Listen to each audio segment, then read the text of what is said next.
Engkau gembala yang baik, Kau menuntun hidupku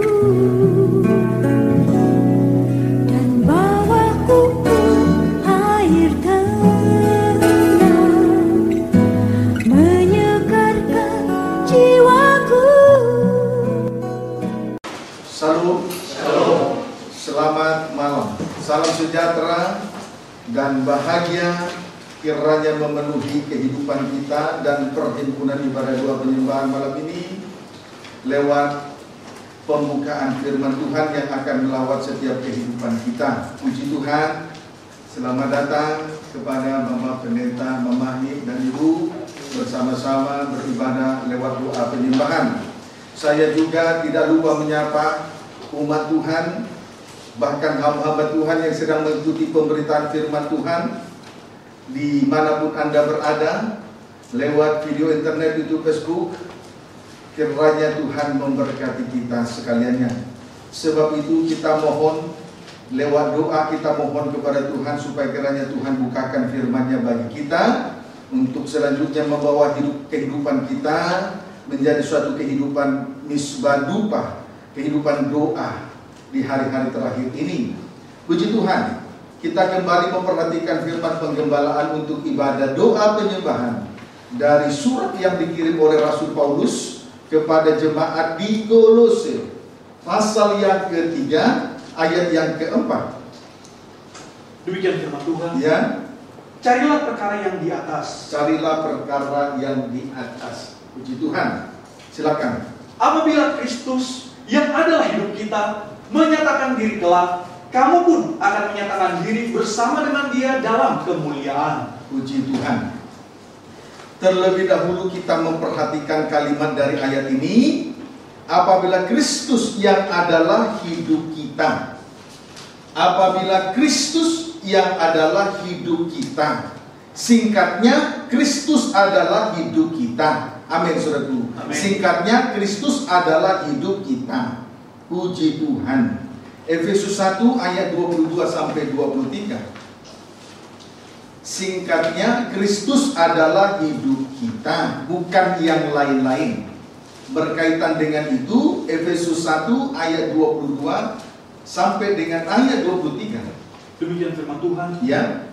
Dan segala sesuatu telah diletakkannya di bawah kaki Kristus, dan Dia telah diberikannya kepada jemaat. Kristus telah diberikannya kepada jemaat, terus sebagai kepala dari sebagai segala yang kepala. ada.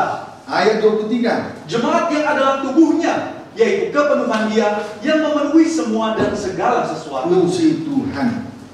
Kristus telah diberikannya kepada jemaat sebagai kepala. Kristus telah diberikan oleh Allah Bapa kepada jemaat sebagai kepala. Sedangkan jemaat adalah tubuhnya. Sedangkan jemaat adalah tubuhnya. Puji Tuhan. Haleluya. Puji Tuhan. Haleluya. Puji Tuhan. Puji Tuhan. Haleluya. Efesus 5 ayat 22 sampai 24. Lebih rinci di dalam Efesus pasal 5 ayat 22 sampai 24. Demikian firman Tuhan. Ya.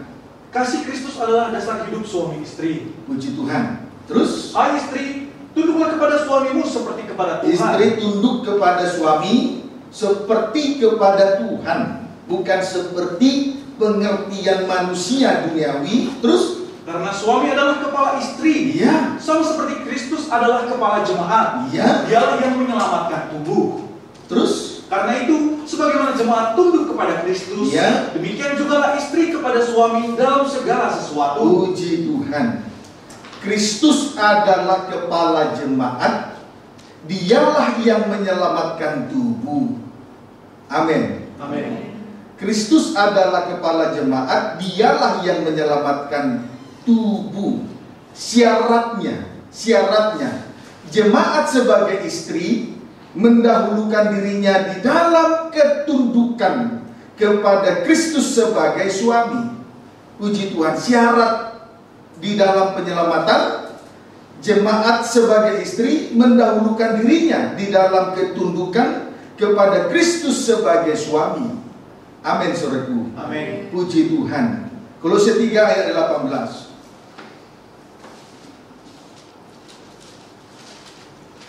Kolose 3 ayat 18. Demikian firman Tuhan. Ya. Hubungan antara anggota-anggota rumah tangga. Terus, Hai istri-istri, hai istri-istri, tunduklah kepada suamimu, ya, sebagaimana seharusnya di dalam Tuhan. puji Tuhan.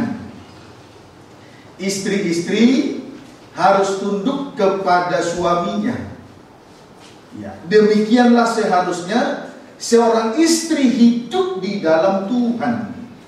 Saya ulangi, istri-istri harus tunduk kepada suaminya. Demikianlah seharusnya seorang istri hidup di dalam Tuhan. Amin, saudaraku. Amin. Kristus adalah kepala, berarti suami. Sedangkan jemaat adalah tubuhnya, berarti istri. Jadi, sidang jemaat sudah seharusnya menampilkan dirinya di dalam ketundukan kepada Kristus yang adalah kepala. Dialah suami yang akan menyelamatkan tubuh. Puji Tuhan. Haleluya. Haleluya. 1 Petrus 3 ayat 1 sampai 2. 1 Petrus 3 ayat 1 sampai dengan ayat yang kedua. Baca. Demikian firman Tuhan. Ya. Hidup bersama suami istri. Iya. Demikian juga kamu, hai istri-istri, Hai istri-istri, tunduklah kepada suamimu. syarat di dalam penyelamatan terlebih dahulu istri-istri tunduk. Demikian juga sidang jemaat menampilkan dirinya di dalam hal ketundukan kepada Kristus kepala penyelamat tubuh. Tunduklah kepada suamimu, terus Supaya jika ada di antara mereka yang tidak taat kepada yang firman, tidak taat kepada firman Allah. mereka juga tanpa perkataan dimenangkan oleh kelakuan istrinya. Ayat 2. Jika mereka melihat bagaimana murni dan salehnya hidup istri mereka itu. Puji Tuhan. Ketundukan istri akan menjadi kesaksian bagi mereka yang tidak taat kepada firman Allah. Amin, saudaraku. Amin. Puji Tuhan. Saya ulangi, ketundukan seorang istri akan menjadi kesaksian bagi mereka yang tidak taat kepada firman Allah. Puji Tuhan. Jadi ternyata peranan daripada seorang istri yang telah menampilkan dirinya di dalam hal ketundukan itu luar biasa. Puji Tuhan, itu luar biasa. Kiranya dapat dipahami dengan baik. Berarti ketundukan adalah kesaksian tanpa perkataan. Kesimpulannya, ketundukan adalah kesaksian tanpa perkataan, namun berkuasa untuk memenangkan jiwa-jiwa. Puji Tuhan. Namun berkuasa untuk memenangkan jiwa-jiwa. Jadi memenangkan jiwa-jiwa itu tidak perlu dari hal-hal kesaksian yang lahiriah, apalagi mempengaruhi orang lain dengan cara-cara manusia duniawi. Itu tidak benar. Itu bukan cara Tuhan. Tetapi dengan ketundukan seorang istri adalah suatu kesaksian yang luar biasa untuk memenangkan jiwa-jiwa supaya mereka taat kepada firman Allah. Puji Tuhan. Haleluya. Amin, saudaraku. Amin. Ulangi kembali baca ayat yang kedua. Boleh baca ayat 1. Demikian juga kamu, hai istri-istri, tunduklah kepada suamimu. Demikian juga sidang jemaat sudah seharusnya terlebih dahulu menampilkan dirinya di dalam hal ketundukan. Terus Supaya jika ada di antara mereka yang tidak taat kepada firman, mereka juga tanpa perkataan dimenangkan oleh kelakuan istrinya. Ini ketundukan itu adalah kesaksian yang luar biasa kepada mereka supaya taat kepada firman. Ayat 2. Jika mereka melihat bagaimana murni dan salehnya hidup istri mereka itu. Jika mereka melihat bagaimana murni dan salehnya hidup istri mereka itu. Puji Tuhan. Saudaraku, ketundukan adalah sebuah kesaksian yang murni dan salehnya hidup. Jadi kesimpulannya, saudaraku, ketundukan adalah sebuah kesaksian yang murni dan kesaksian yang saleh. Amin, saudaraku. Amin. Sehingga nanti dengan kesaksian semacam ini nanti, saudaraku, orang lain menjadi taat kepada firman Allah. Jadi tidak perlu dengan kesaksian, dengan pengaruh, dengan cara-cara yang lain. Tetapi dengan terlebih dahulu menampilkan diri di dalam hal ketundukan, itu adalah sebuah kesaksian yang luar biasa, sehingga memenangkan jiwa-jiwa dan mereka akhirnya taat kepada firman. Inilah yang disebut ketundukan adalah kesaksian yang murni. Kesimpulannya, ketundukan adalah kesaksian yang murni dan kesaksian yang saleh. Amin, saudaraku. Amin. Itu kesaksian yang, jadi ketundukan itu adalah kesaksian yang murni dan kesaksian yang saleh. Puji Tuhan. Sebab tanpa perkataan orang lain taat kepada firman Allah. Puji Tuhan. Sekarang kita akan melihat tentang kesaksian yang murni. Tentang kesaksian yang murni artinya tentang kesaksian yang murni. Kesaksian yang murni artinya jiwa-jiwa dimenangkan tanpa pengaruh-pengaruh dari hal-hal yang lahiriah dan tanpa pengaruh dari hal-hal yang tak suci. Misalnya, strip pertama, melayani bukan karena upah. Strip yang kedua, melayani bukan karena kepentingan diri. Tadi dalam doa pembukaan saya sudah mendengar Bapak Pendeta Mamahi tadi berdoa bahwa kehadiran kita lewat doa penyembahan malam ini bukan karena ada kepentingan diri. Puji Tuhan. Amin, saudaraku.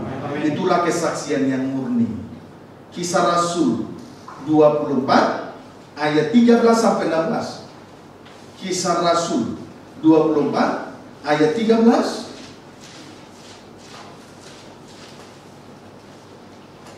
Kisah Rasul 24 ayat 13 sampai 16. Ya, silakan. Demikian firman Tuhan. Ya. Paulus di hadapan Felix. Ya.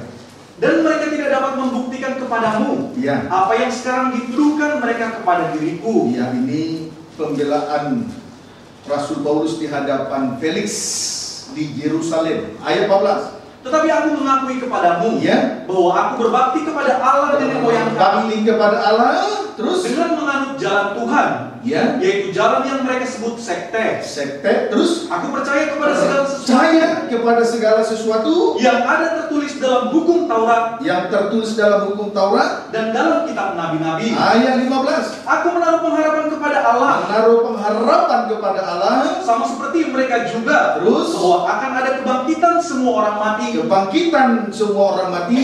baik orang-orang yang benar maupun orang-orang yang tidak benar. Ayat 16. Sebab itu aku senantiasa berusaha untuk hidup dengan hati nurani yang murni di Hati hadapan Allah nurani yang murni di dan hadapan manusia. Allah dan manusia. Puji Tuhan. Di sini kita melihat Rasul Paulus di dalam pelayanannya di hadapan Tuhan dan di hadapan manusia berusaha untuk hidup dengan hati nurani yang murni. Puji Tuhan. Rasul Paulus di dalam pelayanannya di hadapan Tuhan dan di hadapan manusia berusaha untuk hidup dengan hati nurani yang murni. Lanjut, tanda-tanda hati nurani yang murni di dalam melayani Tuhan ada 3. Tanda-tanda hati nurani yang murni di dalam melayani Tuhan ada 3, yaitu 1. Berbakti atau melayani Allah yang hidup dengan menganut jalan Tuhan. Berbakti atau melayani Allah yang hidup dengan menganut jalan Tuhan, sama dengan melayani bukan dengan cara-cara manusiawi. Puji Tuhan. Berbakti atau melayani Allah yang hidup dengan menganut jalan Tuhan sama dengan melayani bukan dengan cara-cara atau bukan dengan jalan-jalan manusia. Haleluya. Puji Tuhan. Puji Tuhan. Haleluya.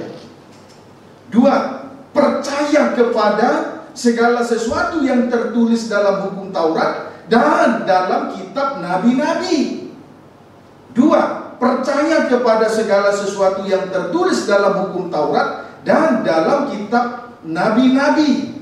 Sama dengan melayani dengan jujur, tulus, dan dengan hati yang terbuka. Itu maksudnya. Hati yang terbuka adalah hasil penyucian dari firman para nabi atau firman nubuatan. Dapat dipahami saudaraku? Percaya kepada segala sesuatu yang tertulis dalam hukum Taurat dan dalam kitab nabi-nabi sama dengan melayani Tuhan dengan jujur, dengan tulus, dan dengan hati yang terbuka. Sebab hati yang terbuka, transparan, adalah hasil penyucian dari firman para nabi atau firman nubuatan. Tugas nabi adalah bernubuat, berarti saudaraku menyampaikan firman yang rahasianya dibukakan. Kuasanya menyingkapkan segala rahasia yang terkandung di dalam hati. Berarti dosa dibongkar dengan tuntas. Hati terbuka, transparan di hadapan Tuhan. Kiranya dapat dipahami dengan baik. 3. Menaruh pengharapan kepada Allah bahwa akan ada kebangkitan semua orang mati. 3. Menaruh pengharapan kepada Allah bahwa akan ada kebangkitan semua orang mati. Sama dengan melayani dalam keadaan hidup baru yang lama sudah berlalu.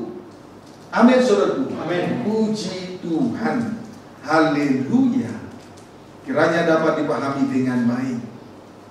Puji Tuhan. Jadi yang ketiga, menaruh pengharapan kepada Allah bahwa akan ada kebangkitan semua orang mati. Sama artinya melayani dalam keadaan hidup baru yang lama sudah berlalu. Puji Tuhan. Inilah saudaraku tanda-tanda hati nurani yang murni di dalam melayani Tuhan. Kiranya dapat dipahami dengan baik. Kisah Rasul 20 ayat 20.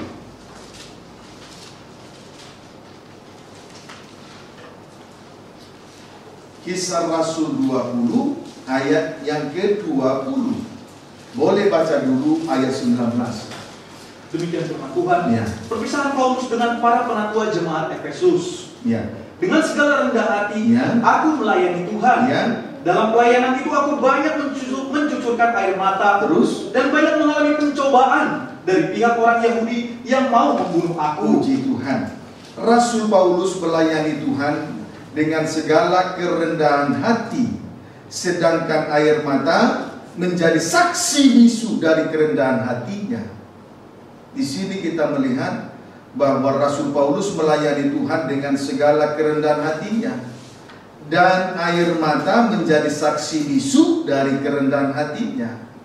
Puji Tuhan, air itu selalu mengalir ke mencari dataran rendah, tidak pernah mencari dataran tinggi. Maka kalau saudara melihat sungai berliku-liku, itu tanda bahwa air itu mencari dataran yang rendah.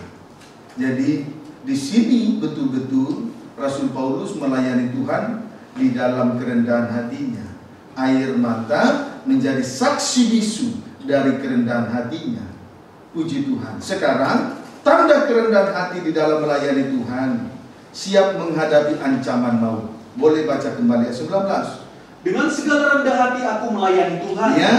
Dalam pelayanan itu aku banyak mencucurkan air mata. Ya, Dan itu banyak kerendahan hati, saksi bisu dari kerendahan hati, air mata. Terus banyak mengalami pencobaan Ya. dari pihak orang Yahudi yang mau Ya. membunuh aku. tanda kerendahan hati di dalam melayani Tuhan ialah siap menghadapi ancaman maut. Bukan hanya soal tidak makan, tidak minum, tapi siap menghadapi ancaman maut. Puji Tuhan, kiranya dapat dipahami dengan baik. Kemudian Ayub mendapat 7 anak laki-laki, 3 anak perempuan. Ayat 2 dan 3 di sini kita melihat kekayaan Ayub. Ayub mendapat 7 anak laki-laki dan 3 anak perempuan. Kemudian harta benda Ayub, kemudian harta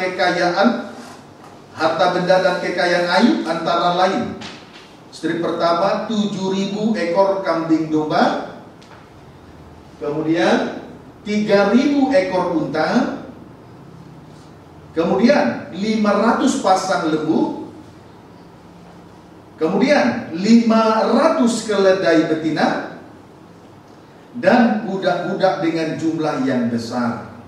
Kesimpulannya, Ayub adalah yang terkaya dari semua orang di sebelah timur. Dari semua orang di sebelah timur. Puji Tuhan. Haleluya. Itu kekayaan Ayub. Ayat 4-5. Di sini akan terlihat kesalehan Ayub, kesaksian dalam kesalehan, kesaksian-kesalehan. Puji Tuhan tentang kesaksian yang saleh. Ayat yang keempat sampai dengan ayat yang kelima. Anak-anaknya yang lelaki biasa mengadakan pesta di rumah mereka. Biasa pesta, makan minum saja hidupnya. Hidup menurut daging, pesta pora dan lain sebagainya. Terus Masing-masing menurut giliran. Iya, 7 orang nanti bergilir. Terus Dan ketiga saudara perempuan mereka diundang untuk makan dan minum ikut bersama-sama pesta pora. Ayat yang kelima. Setiap kali apabila hari-hari pesta telah berlalu, Ya, Ayub memanggil mereka. ya, setelah pesta pora, selanjutnya Ayub memanggil 7 anak laki-laki, 3 anak perempuan. Terus Dan menguduskan mereka. ya, Keesokan harinya, diulangi keesokan harinya. Iya. Pagi-pagi bangunlah Ayub, iya, lalu mempersembahkan korban bakaran sebanyak jumlah mereka sekalian. iya, 10 anak. Sebab pikirnya Mungkin anak-anakku sudah berbuat dosa. berbuat dosa. Orang yang pesta pora pasti dosa. Tidak ada orang hidup pesta pora tidak dosa. Terus Dan telah mengutuki Allah di dalam hati. dengan lain kata mengutuki. Terus Demikianlah dilakukan Ayub senantiasa. puji Tuhan, itu salah satu kesalehan Ayub. Saudaraku, tetapi berbanding terbalik dengan anak-anak Ayub. Anak-anak Ayub biasa mengadakan pesta pora atau makan dan minum bersama-sama di rumah mereka masing-masing menurut giliran. Menurut giliran. Puji Tuhan. Tetapi sesudah mengadakan pesta, Ayub segera menguduskan mereka dengan mempersembahkan korban bakaran menurut jumlah bilangan anak-anaknya. Dia tidak membiarkan anak-anaknya di dalam dosa karena pesta pora. Dia tidak membiarkan anak-anaknya mengutuki Allah. Inilah kehidupan yang saleh. Jadi sesudah pesta pora, saudaraku, keesokan hari langsung saja Ayub menguduskan anak-anaknya itu dengan mempersembahkan korban bakaran. Ayub tidak membiarkan anak-anaknya hidup di dalam dosa.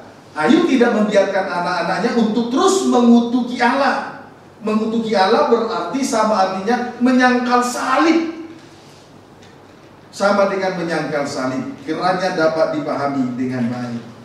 Tujuan untuk mempersembahkan korban bakaran bagi anak-anaknya adalah untuk menyerahkan anak-anaknya dan menjadi taat kepada Tuhan. Haleluya. Tabisan dari seorang hamba Tuhan adalah mempersembahkan korban bakaran untuk selanjutnya taat kepada Tuhan. Kiranya dapat dipahami dengan baik. Puji Tuhan. Ini bukti kesalehan Ayub, saudaraku. Amin, saudaraku. Amin. Tidak membiarkan anak-anaknya di dalam dosa, tidak membiarkan anak-anaknya untuk mengutuki Allah. Dengan lain kata, menyangkal salib. Puji Tuhan. Jadi saudaraku, kalau imam-imam dipercaya untuk melayani Tuhan, pikul saja, sangkal saja, sangkal diri, pikul salib saja. Ya, amin saudaraku. Amin. Bersyukur saja kepada Tuhan, supaya kita jangan mengutuki Allah. Sangkal diri, pikul salib, supaya kita jangan mengutuki Allah. Maka di atas tadi saya sudah sampaikan, jangan bersungut-sungut di dalam hal melayani pekerjaan Tuhan, baik pekerjaan ringan maupun pekerjaan yang berat, supaya jangan kita mengutuki Allah. Amin, saudaraku. Amin. Puji Tuhan. Itulah kesalehan Ayub. Lanjut ayat 8. Lalu bertanyalah Tuhan kepada iblis. Ya, loncat ya, ini diloncat.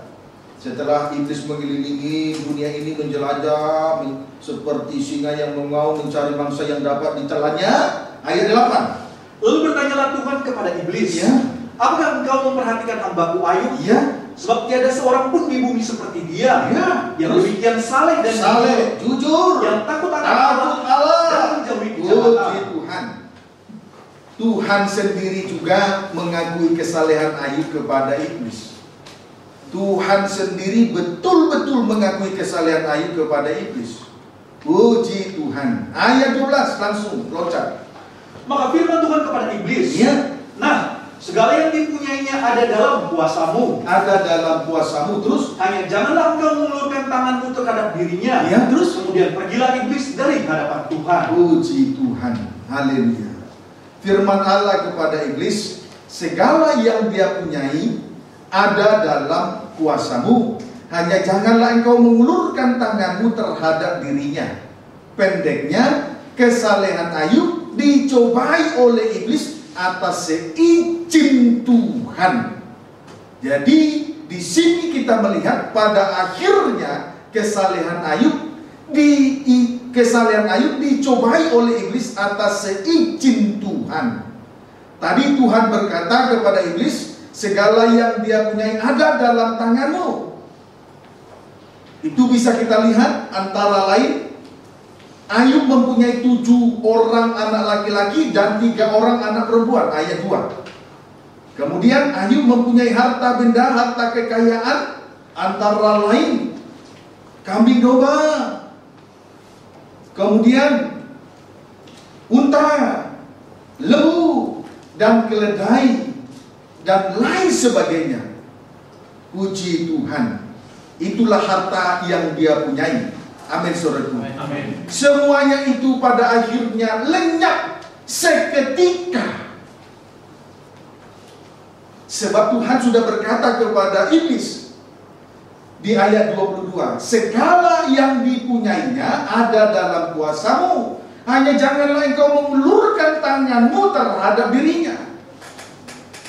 Apa yang dia punyai? Selain anak, ya harta benda, harta kekayaan. Ayat 2 dan ayat 3. Dan akhirnya semuanya itu raib, lenyap seketika. Tapi jangan ulurkan terhadap nyawanya, jangan ya. Nah, Tuhan masih tetap memelihara nyawanya. Hartanya boleh lenyap, tapi nyawanya tidak. Puji Tuhan. Haleluya. Amin, saudaraku. Amin. Ya, semuanya lenyap, raib. Itu ditulis dengan lengkap pada ayat yang ke-11 sampai dengan ayat 13 sampai dengan ayat 19 ya. Amin, saudaraku. Amin. Puji Tuhan. Maka sekarang kita lihat ayat 20. Bagaimana sikap Ayub di dalam, apakah dia tetap saleh setelah itu raib semua? Ayat 20 baca. Maka berdirilah Ayub, Ya. lalu mengoyak jubahnya dan mencukur kepalanya. Kemudian sujudlah ia dan menyembah. Puji Tuhan. Sikap Ayub saat dicobai. Sikap Ayub saat kesalehannya dicobai oleh iblis atas seizin Tuhan. Mengoyak jubahnya. Artinya jiwa hancur, hati patah dan remuk. Ini setara dengan korban sembelihan. Amin, saudaraku. Amin. Setara dengan korban sembelihan. B. Ayub mencukur kepalanya.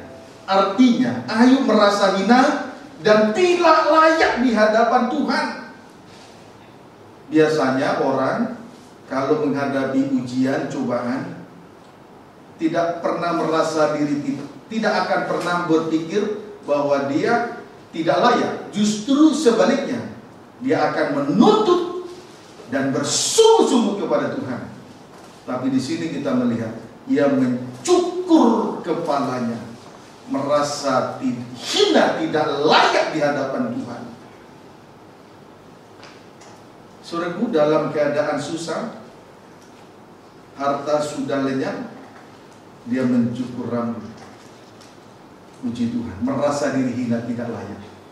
Kiranya dapat dipahami dengan baik. C. Selanjutnya Ayub sujud menyembah kepada Allah. Selanjutnya Ayub sujud menyembah kepada Allah, berarti menyerahkan hidupnya dan menyerahkan segala perkara di dalam tangan Tuhan dengan lebih mengutamakan hubungan intim kepada Tuhan. Amin, saudaraku. Kiranya dapat dipahami dengan baik. Haleluya, puji Tuhan. Ayat 21. Ayat 21, baca. Katanya, dengan telanjang aku keluar dari kandungan ibuku. Aku keluar dari kandungan ibuku. Dengan telanjang juga aku akan kembali ke dalamnya. Terus Tuhan yang memberi, Tuhan yang mengambil. Terpujilah nama Tuhan. Puji Tuhan.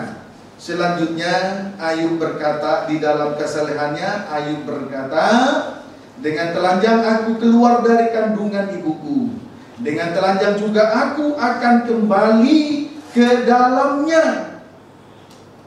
Puji Tuhan. Tuhan yang memberi, Tuhan yang mengambil. Terpujilah nama Tuhan. Berarti di dalam kesusahan Ayub, dia tetap menyadari bahwa darah dan daging tidak mewarisi kerajaan surga. Kerajaan surga jauh lebih mulia bagi Ayub dibanding harta benda, harta kekayaan, bahkan anak sekalipun. Amin, saudaraku. Memang kalau syarat mengikuti Tuhan, saudaraku harus meninggalkan segalanya, baik ayah dan ibunya maupun rumahnya, ayah dan ibunya, anaknya laki-laki, anaknya perempuan, maupun saudaranya laki-laki, saudaranya perempuan, dan ladangnya, segala yang dia miliki. Kerajaan surga lebih mulia dari segala yang ada. Amin, saudaraku. Kalau berkata, saudaraku, dengan telanjang aku keluar dari rahim, dari kandungan ibuku, dengan telanjang juga aku akan kembali ke dalamnya. Berarti, saudara, dia berarti Ayub sadar bahwa darah daging tidak mewarisi kerajaan surga. Dengan lain kata, kerajaan surga lebih mulia dari segala yang ada. Memang di dalam hal mengikuti Tuhan adalah syaratnya meninggalkan rumahnya, orang tuanya, anaknya, saudara laki-laki, saudara perempuan, dan ladangnya. Baru layak untuk mengikuti Tuhan. Amin, saudaraku. Dapat dipahami? Haleluya. Puji Tuhan. Kalau dia menengok kembali ke belakang, dia tidak layak. Itu sebabnya saya katakan waktu pertama kali si Marco datang, sungguh-sungguh tidak ada pilihan selain sungguh-sungguh konsentrasi untuk terus melayani Tuhan. Kiranya dapat dipahami dengan baik. Haleluya. Puji Tuhan. Haleluya. Kemudian Ayub juga berkata, Tuhan yang mengambil, Tuhan yang memberi, Tuhan yang mengambil, terpujilah nama Tuhan. Haleluya. Artinya kehendak Tuhan yang jadi. Di dalam setiap kali Tuhan membuat rencana-rencananya di dalam kehidupan kita, amin, saudaraku, Tuhanlah yang menentukan rencana-rencananya, dan kehendaknya lah yang jadi di dalam kehidupan kita, supaya di atas segalanya nama Tuhan terpuji. Ayat 22. Dalam kesemuanya itu, ya, Ayub tidak berbuat dosa, dan tidak menuduh Allah berbuat yang kurang patut. Dalam semuanya itu, Ayub tidak berbuat dosa dan tidak mempersalahkan Tuhan dengan keputusan Tuhan. Puji Tuhan. Biasanya orang kalau di dalam kesusahan sedikit suka uring-uringan. Haleluya. Itu tanda bahwa dia benar, Tuhan yang salah.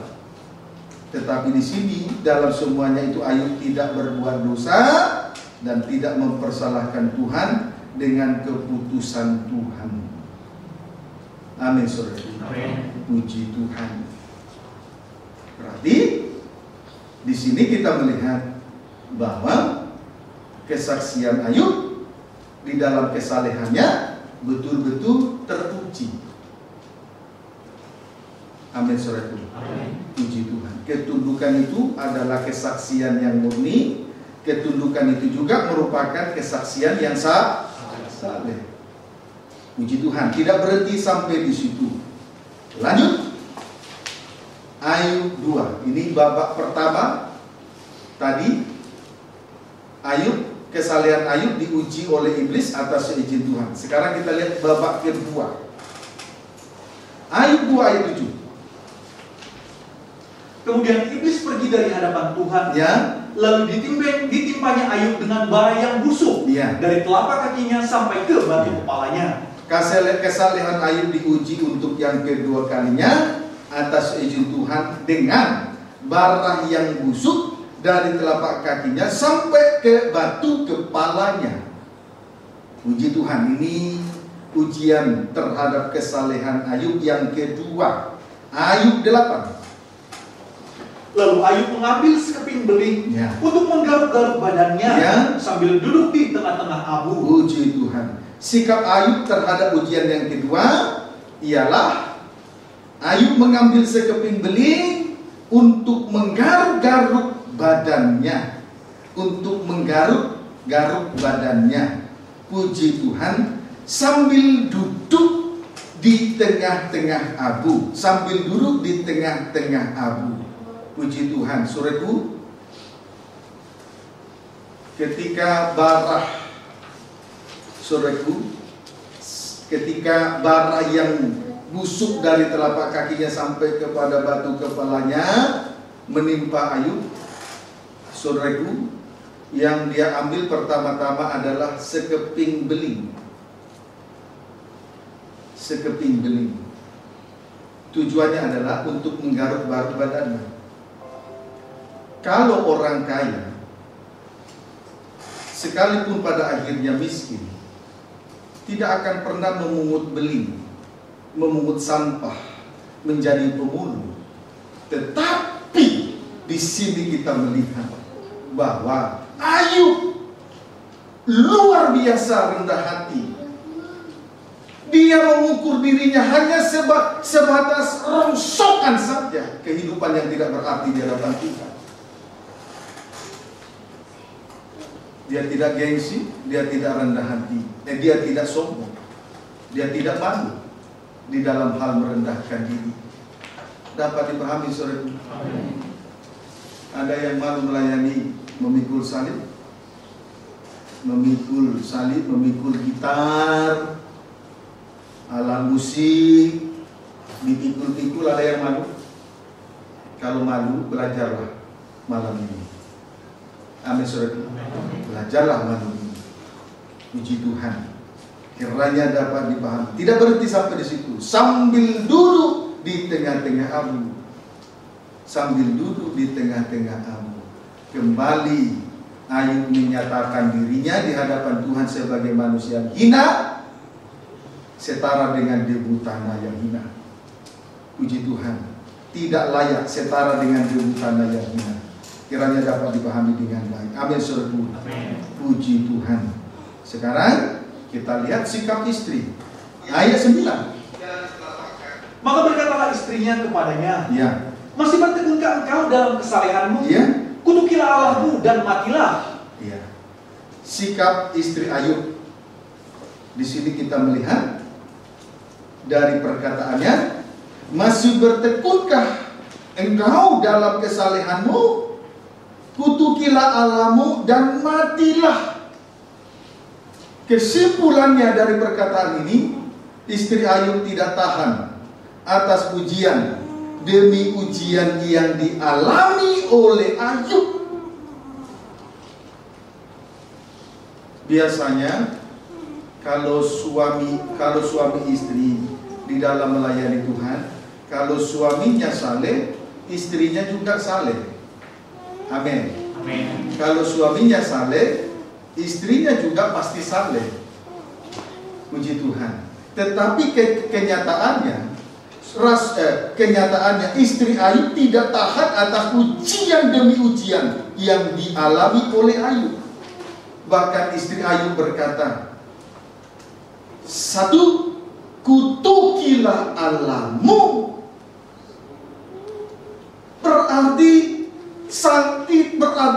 istri Ayub ini menyangkal salib.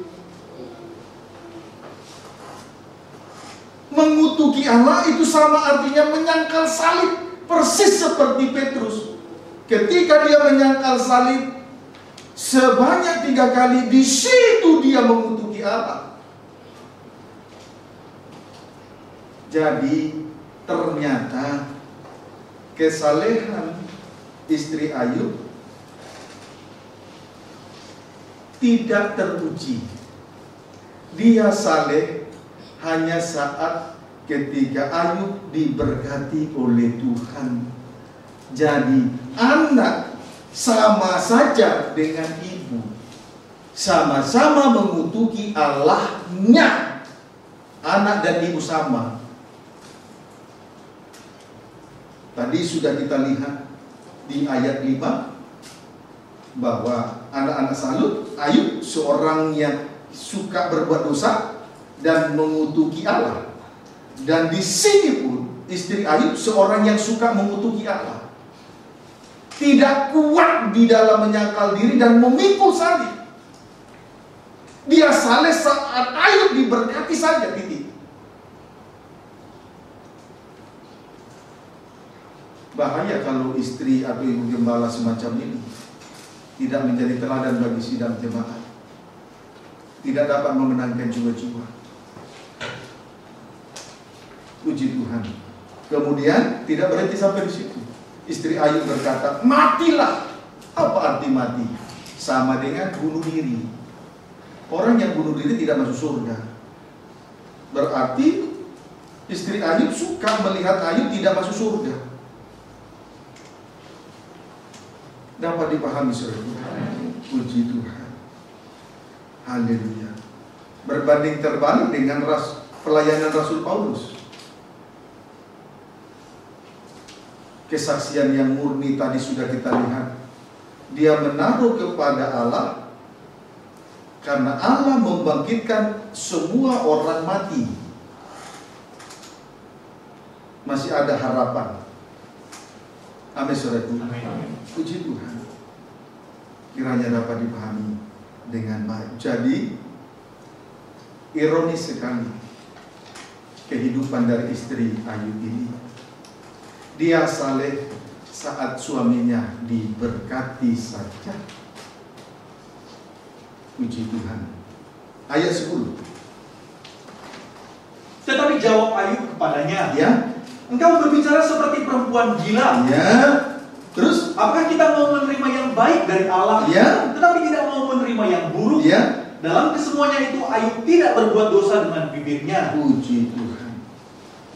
Namun baik dengan ujian yang pertama, baik ujian yang kedua terhadap kesalehan Ayub, dalam semuanya itu Ayub tidak berbuat dosa dengan bibirnya.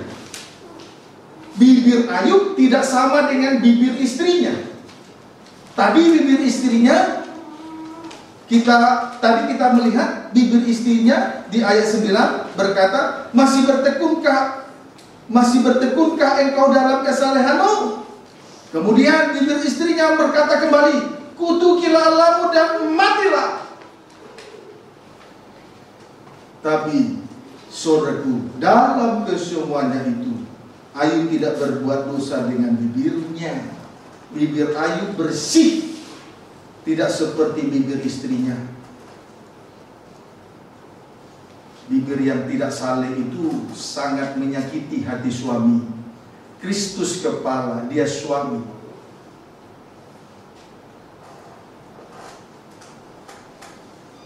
Banyak kali kita menyakiti hati Tuhan dengan bibir ini. Puji Tuhan. Bibir yang tidak saleh, tidak tahan terhadap ujian, suka menyakiti hati Tuhan, dan tidak dapat menyelesaikan masalah, baik dalam nikah maupun dan rumah tangga. Tidak dapat menyelesaikan masalahnya. Puji Tuhan. Kiranya dapat dipahami dengan baik. Haleluya. Puji Tuhan. Haleluya. Haleluya. Jadi sekali lagi saya tandaskan, dalam kesemuanya itu Ayub tidak berbuat dosa dengan bibirnya. Puji Tuhan. Bagaimana dengan bibir mulut kita semua? Apakah masih mengutuki Tuhan?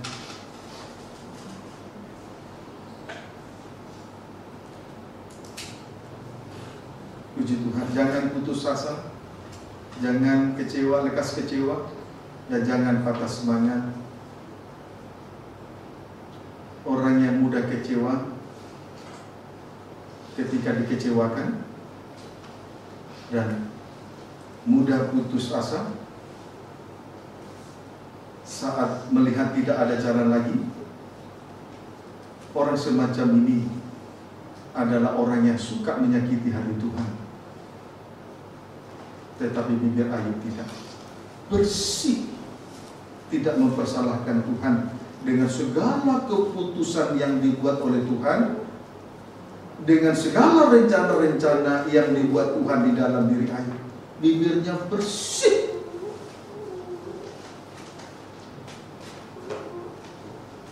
Puji Tuhan. Haleluya. Puji Tuhan. Apa yang keluar itu berasal dari dalam hati. Dan itu yang menajiskan hidup seseorang. Puji Tuhan. Kiranya dapat dipahami dengan baik. Malam ini, saudaraku, Kristus adalah hidup kita. Kristus kepala, Dia penyelamat tubuh. Haleluya. Sehingga nanti terlihat kesaksian yang murni dan kesaksian yang saleh. Tuhan Yesus memberkati kita semua.